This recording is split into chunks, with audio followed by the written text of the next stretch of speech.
Hi guys, good morning. This is Riz in Canada again and again and again. So kanina pa ako gising mga 1 hour ago na nag-ayos na ako ng mukha, skincare, and nag-half bath. And nagkakape na ako with biscuit. Nood lang ako ng movie na mamaya i-unbox ko yung cellphone stand or vlogging stand na nabili ko. Share ko sa inyo kung okay ba siya. Galing siya sa Amazon. So, 2 days lang na-deliver na agad. So, ayun lang. See you later! Guys, nakalimutan ko na mag-vlog. Ang ganda kasi ng pinapanood ko. Pakita ko sa inyo yung aking bagong biling. Hala, ang kalat ng kusina. Bagong biling cellphone stand from Amazon. Diba, hindi ko alam kung saan kayo ilalagay. Kaya pabili talaga ako nito eh. It's called tripod stand. Hindi ko alam yung tawag. So, ayan. Video natin.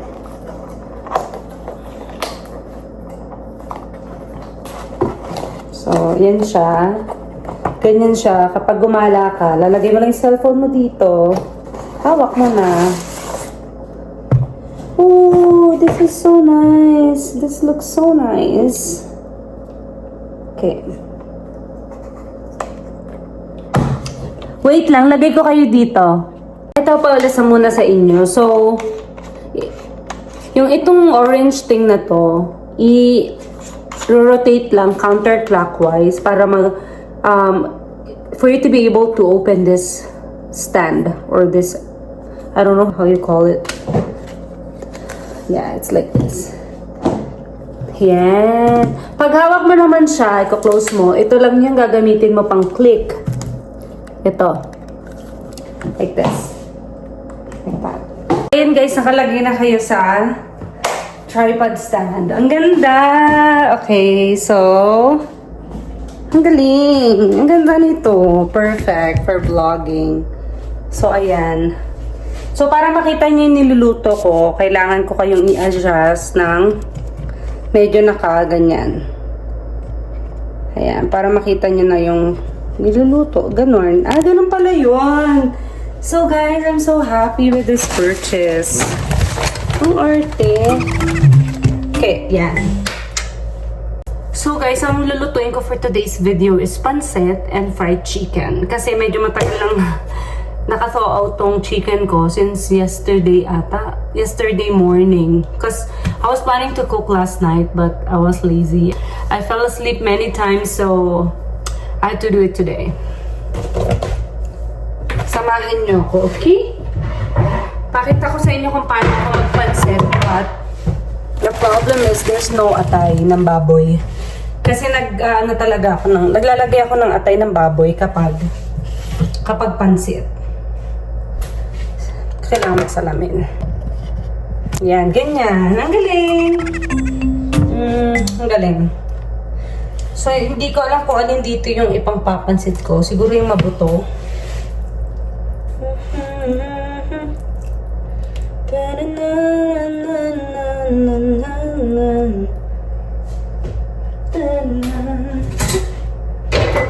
So, ayan. So, habang naghihiwa ako ng mga gagamitin sa aking fried chicken.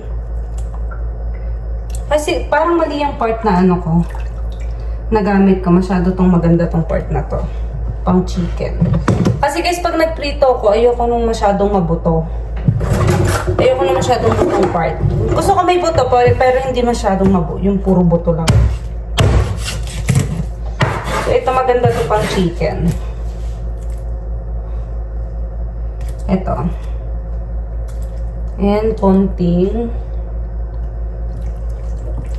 ito.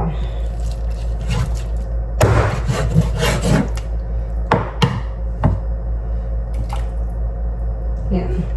So, lagyan natin siya ng, so, ayan na. Lalagyan lang natin siya ng bay leaves and salt and pepper. Ito yung bay leaves natin. Sobrang dami. So, kung malasa. Salt. And pepper. So, ano ba? This is our pepper. Dapat nga yung buo. Hindi ko alam nasan yung buo kong pepper eh. Wait lang. Ang alam ko may buo akong pepper. Ay, ito pala. Ito. Meron pala. Diba?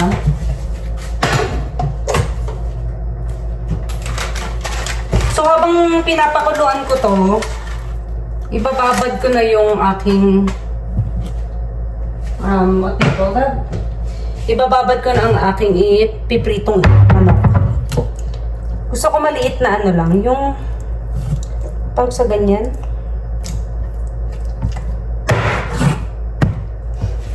Hindi nyo ako kita, no? Masyadong maliit, no? Para sa manok. Dami kong hugasan, guys. Hindi ako naghugas kagabi kasi nakatulog ako. First time yun. Lagi ako naghuhugas bago matulog. Ayoko ng pinggan sa lababo. Eh, may napanood akong movie. Ang ganda. Horror movie. Tapos sunod kong pinanood yung palabas ni Lovie po na abogada siya. Ang ganda din. So yun, di na ako nakapaghugas. Nakatulog na ako. Pagising ko morning na. And so, wala, nakatulog ako din sa higaan na inflatable. Medyo hindi masarap yung tulog ko sa inflatable mattress. Hindi ko alam kung bakit, pero kada galaw ko, parang kala ko malalaglag ako. So, hindi siya kasing ganda ng totoong kama. Ayun. So, titimplahan ko lang to ng salt. Ibababad ko. And then, some pepper.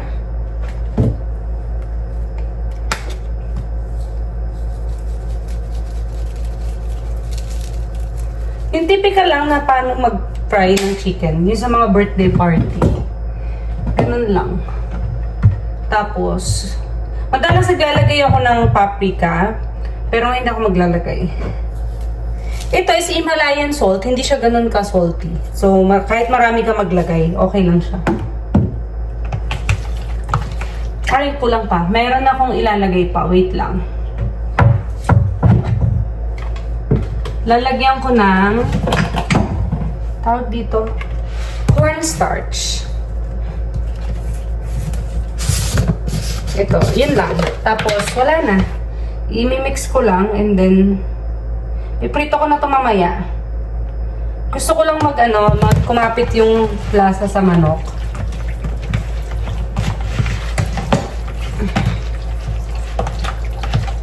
Hugas ako ng kamay, ha?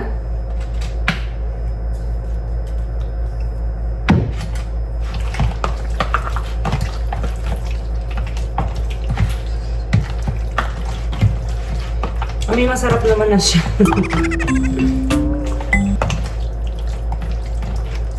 Ganito rin ba kayo magprito? Hindi ako totally ganito magprito. Meron pa akong itlog na on the side.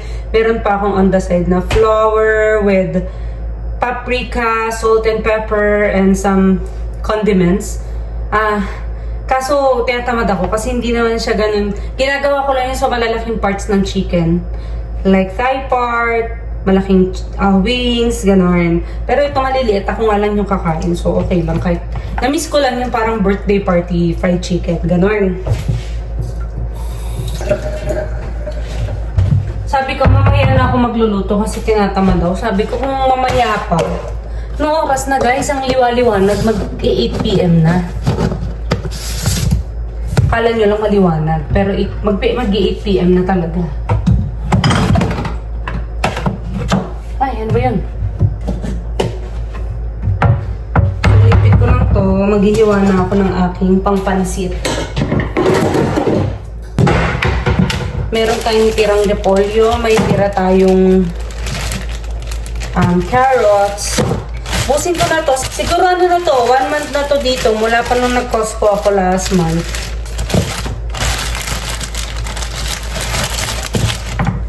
So, ayan. Botohan din sa Philippines, no?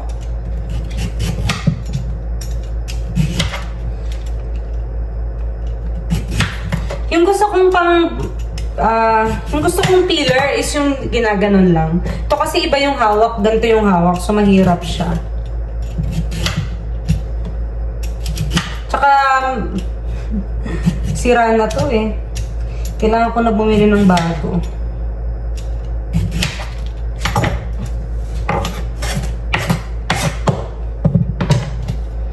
Konting pansit lang naman yung gagawin ko. Saan ba yun? Yung nakaraan, nagplano ako magpansit. Wala nga pala akong pansit. Nahiwa ko na lahat. So, ginawa ko siya the next day na lang. Bumili ako sa Tabor Mini Mart.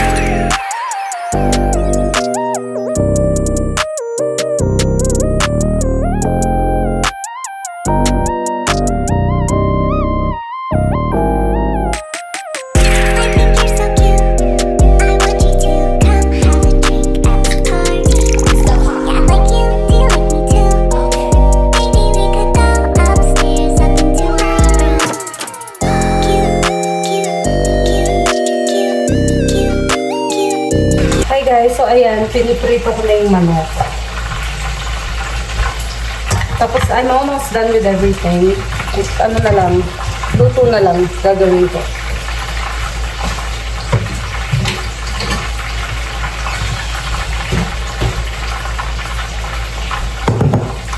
Wala halos mga balat yung piniprito kong manok, kaya dinit fry ko.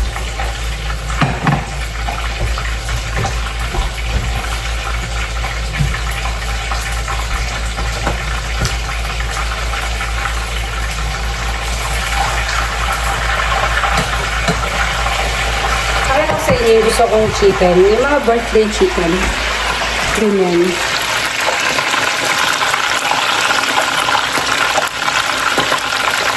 Likot na. Kung mamaya pagluto ko ng pansit, lalapit ako doon so para makita ko kung paano ako magpansit. O kung may special.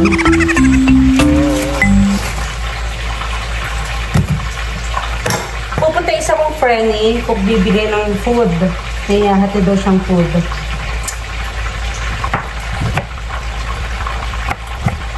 Philippines, hindi ako nagluluto. Bihirang-bihira. Kasi busy ako. Eh, masasarap magluto yung tao doon. So, nahihiya ako. Baka hindi masarap yung luto ko.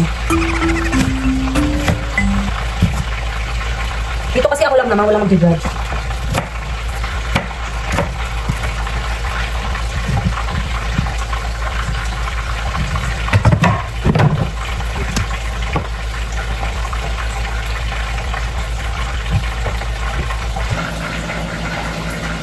Hindi ko alam kung pwede pa to.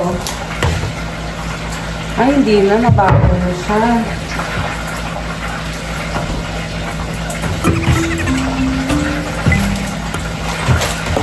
Yan. Maghugas tayo ng pinggan. Ang kalat ng kusina ko.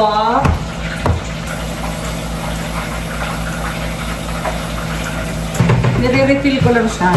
Ganito. Tago natin yung blend. Ganun lang. Para tipid. Kasi mabula to masyado eh.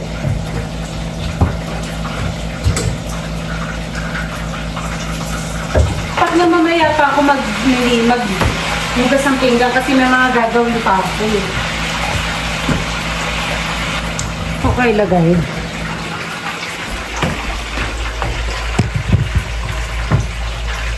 Turuan ko kayo paano maghugas ng pinggan. Charot! Ay, hindi ako maganda sa kanan. Dapat sa kaliwa. Kaliwa yung angle ko eh. May ganun.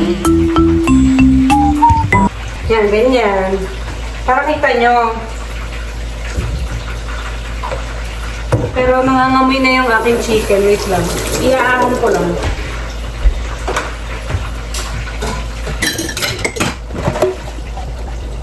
Aliwanag pag nanay na. May mga nagpapay pa sa labas, saka super.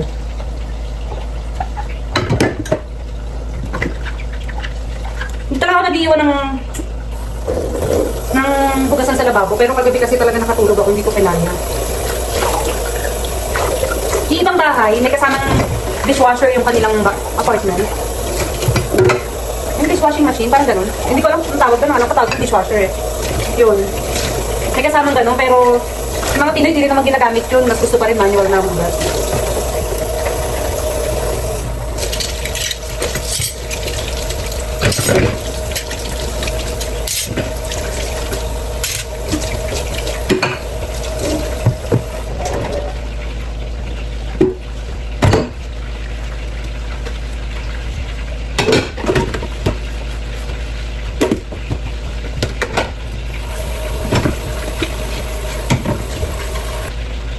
Tahimik ng taon na to, wala masyadong tao.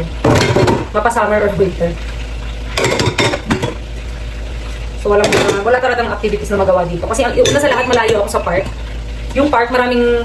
Dati kung saan ako nakatira, kung saan ako unang tumira, kaharap yun ang mismong park namin dito sa town. So, pag naboboard ako sa bike, pupunta lang ako sa park, pinapanood yung mga bata naglalaro, nagbabike. But now, hindi ko magawa yun. Layo eh. Pwede naman ako mag-drive, kaso tamad nga lola ni maggala. Tamad ako maggala yung pag dito lang. Gusto ko malayuan. Ano yung kaibigan ko? Hindi ko lang nasa ano. Pupunta lang siya.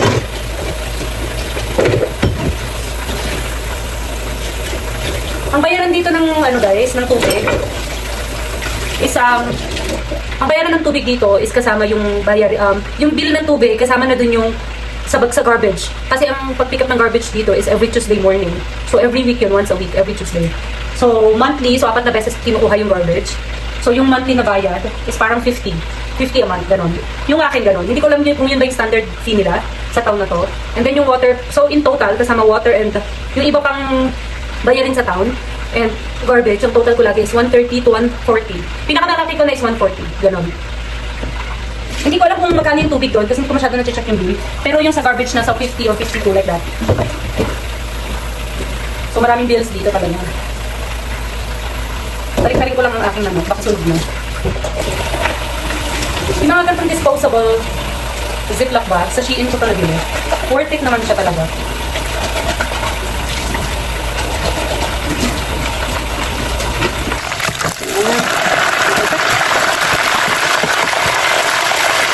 Ayan, tinikman ko yung manok natin. Sarap. Ito yung ano, klase ng manok na mga nasa handaan. As ano lang, salt and pepper lang. Tapos may cornstarch, gano'n. Sarap. Kung pag nagpa-fried chicken, ako laging special. Tapos may gravy pa. Ngayong trip ko lang is birthday chicken lang. Sarap. Gamitin ko lang yung ibang ano nito. Mantika. So, ito yung brand na ginagamit ko lagi sa pancit. And then, na-try ko na siyang ibabad sa water before. Hindi siya maganda, malabsa. Or dahil nababad ko ng matagal, hindi ko alam. Kaya, gusto ko yung dry-dry na, na pancit. So, sibuyas. Sunod na natin yung bawang. Sunod ko na rin to agad kasi mabilis masunog yung bawang. Eme-eme natin. Bango! Wala lang ata eh. Ano ba yan? And, magic kalap-kalap. Ito. Chicken powder siya na parang yung Knorr cube. Ginawa lang sa powder. Ginawa lang na powder. Well, kung grama. Medyo ito.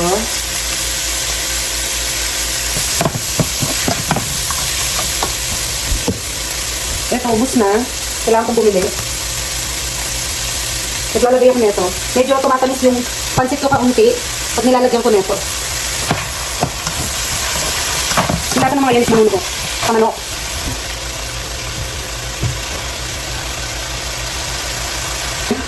Water ng pinagbabara ng manok kanina.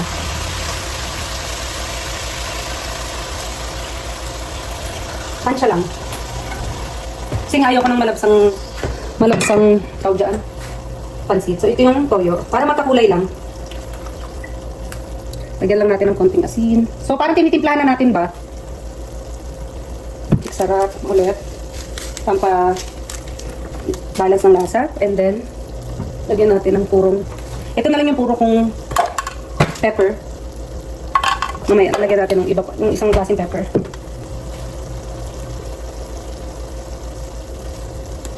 So, pag ano, okay yung lasa sa akin, lalagay ko na yung pansit. Saka ko ilalagay yung mga gulay. Actually, yung carrots pwede na natin ilagay. Ang huli kong nilalagay lagi is yung cabbage. Kasi ayoko ng malambot na cabbage. Gusto ko yung, tawag sa ganyan. Gusto ko yung malutong.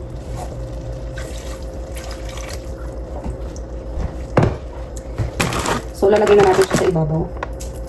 Habang pinapalambot ko yung carrots, medyo lalambot na rin tong pansit na to. Hi guys, so habang nagluto tayo, nag-doorbell si Maria.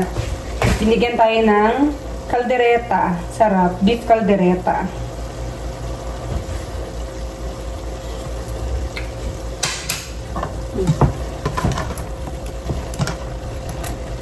Don't call me baby.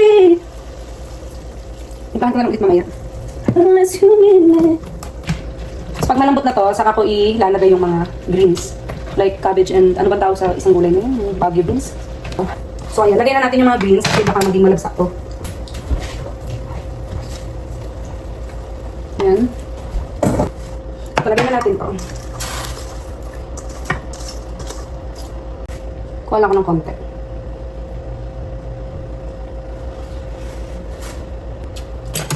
Sarap na siya. Favorite ng anak ko, mga anak ko yung pansit. Ayan na guys, yung chicken and yung ating pansit. Diba? Walang atayan pero masarap pa din. Okay, kasi luto ko, syempre mamalaitin ko yan. Ang gagawin ko naman is, linisin ko yung fridge kasi ilang araw ko nang pinanggigilan yung fridge na yan. Gusto kong linisan kasi, yun nga yung sabi ko kanina may cake na malaki so hindi ako makapagpalamig ng water. Wala akong space. So kailangan ko siyang linisin. This is the cake number 1. And this is the cake number 2. And this is the one that I'm eating. Kasi ano to coffee cake to, mocha cake. So ayan guys, nasarap ko yung yung tripod ko. Natataas pala siya ng bonggang-bonggang-bongga. So ayan. Ito is all-purpose cleaner. Kaya lang dahil sa cake na to, yung malaking cake, hindi ko mailagay yung mga tubig. Nilagyanan ko ng egg. Best boodle ko to sa Dollar Tree. Yan. Diba? So, ito yung cream cheese. Ito yung tayo nito mamaya. Paalala niyo sa akin. Ito yogurt. Hindi daw nakawala ng yogurt sa fridge. Kasi kinakain ko nga siya with any dish.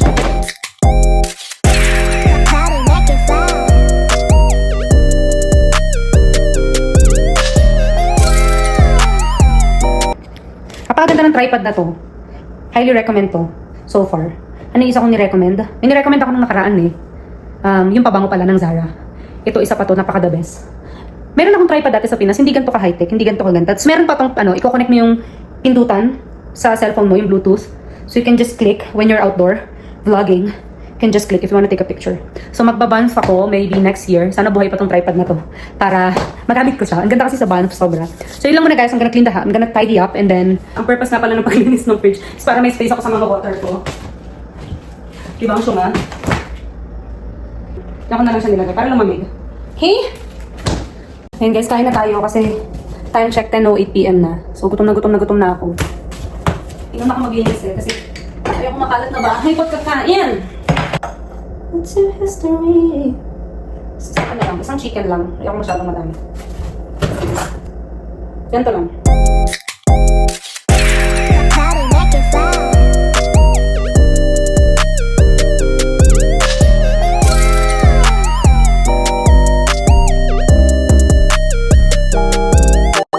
So hi guys, it's already 1 in the morning, midnight na, 1 AM.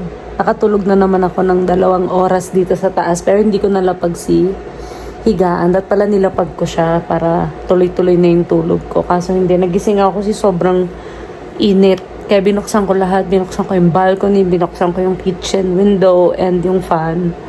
Tapos malamig yung hangin sa labas. Sabi uulan daw bukas, sabi sa weather forecast. So, ulan daw bukas. So, sana nga umulan kasi sarap magkape pag naulan. You guys, kakatapos ko lang mag-video call sa mga anak ko. It's already 5:30 a.m. Di ba ang tindi? Tapos sabi ko, ano yung maingay? Ang ingay-ingay? Yung pala kumukulog ng bongga. Sabi sa inyo, uulan eh. So, ayan nga. Nakita ko sa inyo kung gaano kahangin sa labas at naulan na. Tingnan nyo. Rinig nyo ba?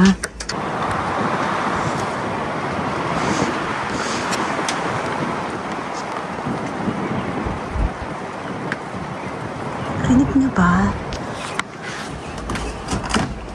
Rinig nyo? Ang lakas no? Sabi ko, ano yun?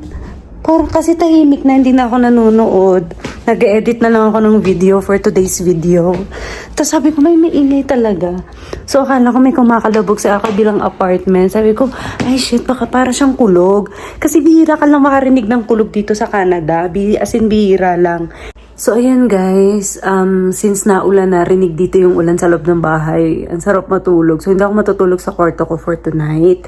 Dito ako sa sala ulit kasi rinig ko yung ulan. So, bubuksan ko lang yung balcony para marinig ko siya.